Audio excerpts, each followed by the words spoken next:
أمير، اهلا بيكي. اهلا وسهلا يا فندم. اهلا. ممكن حضرتك تديني التايتل بتاع حضرتك بالكامل؟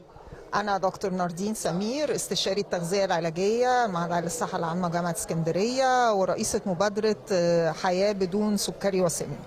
جميل قوي. مجال الطب، واحنا دلوقتي في مجال الفن. يعني هذا ان حضرتك فنانه متذوقه او دكتوره متذوقه، تحب الفن وتحب الابداع ولا ايه؟ طبعا الفن والطب والصحة كلها دايرة ما نقدرش نجزأها عن بعضها. يعني بلا شك ان الفن هو غذاء الروح، يعني زي ما بيقولوا كل ما بنستمتع، ويمكن لما بيبقى عندنا وقت فاضي ونقدر نحضر مناسبة جميلة زي كده أكيد بتغير في نفسيتنا وفي معنويتنا وفي صحتنا وإقبالنا على الحياة وتفاؤلنا.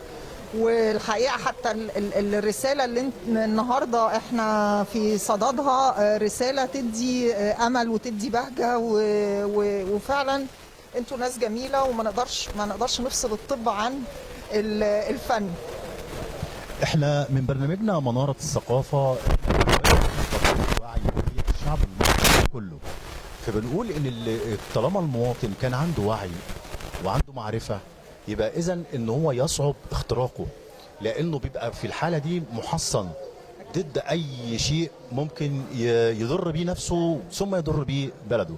النهارده واحنا في هذا الكرنفال، زي ما حضرتك شايفه انه رساله لكل مبدع وفنان سكندري ان الاسكندريه تقدر ان هي تقدر ابداعك وتقدر فنك وتكرمك على هذا الابداع وهذا الفن.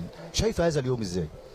هو الحقيقة النهاردة اليوم في غاية الروعة والجمال، روح من الحب والتناغم، وناس جاية من القاهرة ومن اسكندرية ومن محافظات كتيرة لتكريم الفنان السكندري، وبتقول له شكرا على كل اللي قدمته من جهد ومن تعب ومن وقتك، واديتنا وأسريت الفن خلال تاريخك الفني.